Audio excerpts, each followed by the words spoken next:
நெஞ்சை பதற வைக்கும் ஒரு பயங்கரமான மற்றும் அதிர்ச்சியான காட்சியோடு தான் இன்றைய அழகே அழகு சீரியல் எபிசோடு தொடங்கியிருக்கிறது. ஒரு பெண்ணின் பொறுமை எல்லை மீறினால் அவளுடைய கோபம் எப்படிப்பட்ட விபரீதத்தை உருவாக்கும் என்பதை இன்றைய எபிசோடு மிக தெளிவாக காட்டியிருக்கிறது. ஆரம்ப காட்சியிலேயே ஒரு படுக்கையறையில் மதிக்கும் சுரேஷுக்கும் இடையே மிக கடுமையான வாக்குவாதம் நடக்கிறது. மதி மிகவும் அமைதியானவள் என்று தான் இதுவரை நாம் நினைத்து கொண்டிருந்தோம். ஆனால் அவளுக்குள் இருக்கும் நெருப்பு இன்று வெடித்து சிதறிவிட்டது. சுரேஷ் மதியிடம் அத்துமீறி நடந்து கொள்ள முயற்சிக்கிறான். அவளுடைய சம்மதம் இல்லாமல் அவளை நெருங்கி அவளது கையை பிடித்து இழுக்கிறான். ஒரு கட்டத்தில் பொறுமை இழந்த மதி கணவன் என்றும் பார்க்காமல் சுரேஷை முழு பலத்தையும் பிரயோகித்து நெஞ்சில் கை வைத்து ஓங்கி கீழே தள்ளி விடுகிறாள். சற்றும் எதிர்பாராத இந்த தாக்குதலால் நிலைதடுமாறிய சுரேஷ் அப்படியே தூக்கி வீசப்பட்டு சுவரில் உள்ள கட்டிலின் ஓரத்தில் மிக பயங்கரமாக தலையை மோதி கீழே விழுகிறான். அவன் தலையில் பலத்த அடி பட்டு இரத்தம் கசியும் அளவிற்கு வீக்கம் ஏற்படுகிறது. வலியால் சுரேஷ் துடிதுடித்து தரையில் விழுந்து கிடக்கிறான். சுரேஷ் கீழே விழுந்த அந்த பயங்கரமான சத்தத்தை கேட்டு குடும்பத்தில் உள்ள மற்றவர்கள் அலறியடித்து கொண்டு அந்த அறைக்கு ஓடி வருகிறார்கள். அங்கே சுரேஷ் தலையை பிடித்து கொண்டு தரையில் உட்கார்ந்திருப்பதை பார்த்து அனைவரும் அதிர்ச்சியில் உறைந்து போகிறார்கள். குடும்பத்தின் மூத்தவர்கள் மதியை பார்த்து கடுமையான கோபத்தில் கத்துகிறார்கள். ஒரு கணவனை இப்படி இரக்கமில்லாமல் தள்ளி விட உனக்கு எவ்வளவு திமிரு இருக்க வேண்டும் என்று மதியை பார்த்து கேள்வி மேல் கேள்வி கேட்கிறார்கள். ஆனால் மதி எந்த இடத்திலும் பயந்து போய் நிற்கவில்லை. அவள் கண்களில் எந்த ஒரு குற்ற உணர்ச்சியும் இல்லை. தான் செய்ததில் நியாயம் இருக்கிறது என்பது போல மிக தைரியமாக அவள் அவர்களை நிமிர்ந்து பார்க்கிறாள். சுரேஷ் வலியால் துடித்தாலும் மதியை காப்பாற்றுவதற்காக நான் தவறி கீழே விழுந்துவிட்டேன் என்று ஏதோ சொல்லி சமாளிக்க பார்க்கிறான். ஆனால் அங்கே இருப்பவர்களுக்கு நடந்த உண்மை புரிந்து விடுகிறது. மதியின் இந்த எதிர்பாராத மூர்க்கத்தனமான செயல் அந்த குடும்பத்தின் ஆணாதிக்க சிந்தனை கொண்ட ஆண்களை கடும் அதிர்ச்சியில் ஆழ்த்தியிருக்கிறது. பெண்கள் என்றால் அடிமையாக தலையை குனிந்து கொண்டு இருக்க வேண்டும் என்று நினைக்கும் அந்த குடும்பத்தில் மதியின் இந்த ஒற்றை தள்ளுதல் ஒரு மிகப்பெரிய புயலை உருவாக்கியுள்ளது. இதனைத் தொடர்ந்து அடுத்த காட்சியில் சுரேஷும் அவனது குடும்பத்தை சேர்ந்த மற்றொரு மூத்த ஆணும் வரவேற்பறையில் அமர்ந்து பேசிக் கொண்டிருக்கிறார்கள். அந்த மூத்த நபர் சுரேஷின் தலையில் உள்ள வீக்கத்தை பார்த்து மதியை மிகவும் தரக்குறைவாக பேசுகிறார். ஒரு பொண்டாட்டி கணவனை இப்படி தள்ளி விடுவாளா? அவளுக்கு எவ்வளவு கொழுப்பு இருக்க வேண்டும் என்று சொல்லிக்கொண்டே பெண்களை எப்படி அடக்கி ஆள வேண்டும் என்று சுரேஷுக்கு தவறான புத்திமதிகளை சொல்லிக் கொடுக்கிறார். பெண்கள் தலையெடுக்க ஆரம்பித்தால் குடும்பம் நாசமாகிவிடும். அதனால் அவளை நீ ஒதுக்கி வை, அவளோடு ஒரே அறையில் தூங்காதே என்று குடும்ப அரசியலை ஆரம்பிக்கிறார். ஆணாதிக்கத்தின் உச்சக்கட்டமாக அந்த நபரின் ஒவ்வொரு வார்த்தையும் வெளிப்படுகிறது.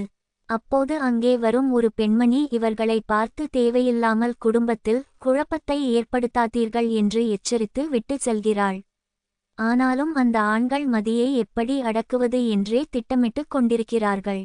இந்த கடுமையான குடும்ப அரசியலுக்கு நடுவில் பார்வையாளர்களின் மனதை சற்று அமைதிப்படுத்தும் விதமாக ஒரு மிக அழகான காட்சி சமையலறையில் நடக்கிறது. மதி சமையலறையில் பால் காய்ச்சி மிகவும் சுவையான ஒரு காபி தயார் செய்கிறாள். அந்த நேரத்தில் அங்கே வரும் மலருக்கு மதி அந்த காபியை அன்போடு கொடுக்கிறாள். மலரும் மதியும் இந்த குடும்பத்தில் அனுபவிக்கும் கஷ்டங்களை ஒருவருக்கொருவர் சொல்லாமல் புரிந்து கொள்ளும் தருணம் அது. காபியை குடித்த மலர் அதன் சுவையை மிகவும் ரசித்து பாராட்டுகிறாள். இந்த காபி மிகவும் அழுத்தமான சுவையோடு இருக்கிறது, நம்முடைய கவலைகளை எல்லாம் மறக்கச் செய்கிறது என்று மலர் மதியிடம் சொல்கிறாள். இருவருக்கும் இடையே நடக்கும் இந்த சிறிய உரையாடல் அந்த கொடூரமான வீட்டிற்குள் அவர்களுக்கு கிடைத்த ஒரு சின்னஞ்சிறு மகிழ்ச்சியாகும். இருவரும் சிரித்து பேசிக்கொள்ளும் இந்த காட்சி அவர்களின் ஆழமான நட்பையும் அவர்கள் ஒருவருக்கொருவர் எப்படி துணையாக இருக்கிறார்கள் என்பதையும் அழகாக காட்டுகிறது. அதன் பிறகு கதையின் களம் முழுவதுமாக மலரின் பக்கம் திரும்புகிறது. ஒரு குடும்பத்தில் மருமகளாக வரும் பெண் எப்படி எல்லாம் ஒரு வேலைக்காரி போல நடத்தப்படுகிறாள் என்பதை இந்த காட்சி நெஞ்சை பிழியும் படி காட்டுகிறது. வீட்டின் வரவேற்பறையில் மாமனார் ஒரு நாற்காலியில் அமர்ந்து கொண்டு அதிகார தோரணையில் செய்தித்தாள் படித்துக் கொண்டிருக்கிறார். மாமியார் உடல்நிலை சரியில்லாதது போல படுக்கையில் படுத்திருக்கிறார். மலரின் கணவன் சோம்பேறியாக எந்த வேலையும் செய்யாமல் அங்கும் இங்கும் நடந்து கொண்டிருக்கிறான். மலர் மட்டும் கொட்டும் வியர்வையில் வீடு முழுவதும் பெருக்கி சுத்தம் செய்து கொண்டிருக்கிறாள். அவளுக்கு கொஞ்சம் கூட ஓய்வு என்பதே இல்லை. அப்போது அங்கே வரும் மாமியார் மலரை பார்த்து காய்கறி வாங்கவில்லையா என்று அதிகாரமாக கேட்கிறார். கத்தரிக்காய் வெண்டைக்காய் என்று ஒரு வாரத்திற்கு தேவையான காய்கறிகளை ஏன் மொத்தமாக வாங்கி வைக்கவில்லை என்று மலரை பார்த்து குற்றம் சாட்டுகிறார். மலர் மிகுந்த பொறுமையோடு நான் சென்ற வாரம் தான் எல்லா காய்கறிகளையும் வாங்கி வந்தேன், ஆனால் வீட்டிற்கு வந்த சொந்தக்காரர்கள் அதை 2 நாட்களில் சமைத்து முடித்து விட்டார்கள், நான் என்ன செய்வது என்று தன்னுடைய தரப்பு நியாயத்தை சொல்கிறாள். ஆனாலும் மாமியார் அவளை விடுவதாக இல்லை. மாமியார் படுக்கையில் படுத்துக்கொண்டு எனக்கு ரொம்பவும் புழுக்கமாக இருக்கிறது, எனக்கு இந்த பச்சை மாத்திரை வேண்டும், சிவப்பு மாத்திரை வேண்டும் என்று மலரை அங்கும் இங்கும் ஓட விடுகிறார். மாமனார் அந்த வீட்டில் உள்ள குளுமை தரும் இயந்திரத்தை பயன்படுத்த கூடாது, கரண்ட் பில் அதிகமாக வரும் என்று கஞ்சத்தனம் பேசுகிறார். அனைவரின் அதிகாரத்தையும் வசவுகளையும் கேட்டு கேட்டு மலரின் முகம் மிகுந்த கோபத்திலும் விரக்தியிலும் மாறுகிறது. அவள் ஒரு எந்திரம் போல அந்த வீட்டில் உள்ளவர்களின் கட்டளைகளை நிறைவேற்றிக் கொண்டே இருக்கிறாள். அவளது கண்களில் வலி இருந்தாலும் அதையும் தாண்டி ஒரு மிகப்பெரிய கோபம் உருவாகிக் கொண்டிருப்பதை அவளது முகபாவனைகள் காட்டுகின்றன. எபிசோடின் இறுதி காட்சி மிகவும் விறுவிறுப்பாகவும் எதிர்பாராத திருப்பத்தோடும் அமைகிறது. மலர் வேலை செய்து களைத்து போய் இருக்கும் போது அவளது கணவன் அவளை மீண்டும் சீண்டுகிறான். எனக்கு தண்ணீர் வேண்டும் என்று கேட்கிறான். அவளும் தண்ணீர் கொண்டு வந்து கொடுக்கிறாள். அப்போது அவன் மிகவும் தந்திரமாக ஒரு கேள்வியை கேட்கிறான். உனக்கு இந்த வீட்டில் என்னை ரொம்ப பிடிக்குமா, இல்லை என் அம்மாவை ரொம்ப பிடிக்குமா என்று கேட்கிறான். மலர் எந்த தயக்கமும் இல்லாமல் உண்மையாக உங்களைத்தான் எனக்கு மிகவும் பிடிக்கும் என்று சொல்கிறாள். இதை கேட்ட கணவன் நக்கலாக சிரிக்கிறான். எனக்கு தெரியும் நீ என் குடும்பத்தை எவ்வளவு வெறுக்கிறாய் என்று, நான் உன்னை சும்மா சோதித்து பார்ப்பதற்காகத்தான் அப்படி கேட்டேன் என்று சொல்லிவிட்டு நக்கலாக சிரிக்கிறான். இதுவரை பொறுமையாக இருந்த மலரின் பொறுமை மொத்தமாக உடைகிறது. அவளது கண்கள் சிவக்கின்றன.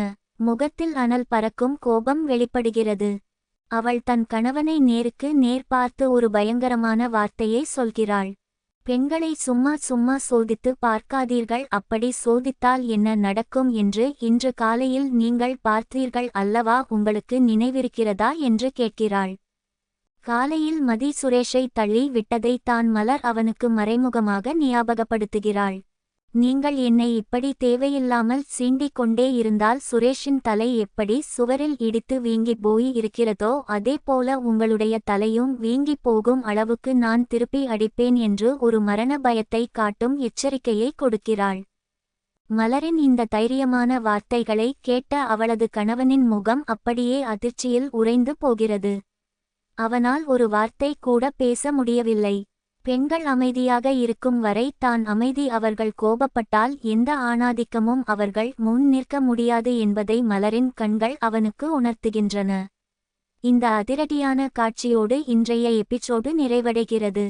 நாளைய எபிசோடில் மிகப்பெரிய பூகம்பம் வெடிக்கும் என்று எதிர்பார்க்கப்படுகிறது. மலரின் கணவன் அவளது இந்த மிரட்டலை சும்மா விடமாட்டார்.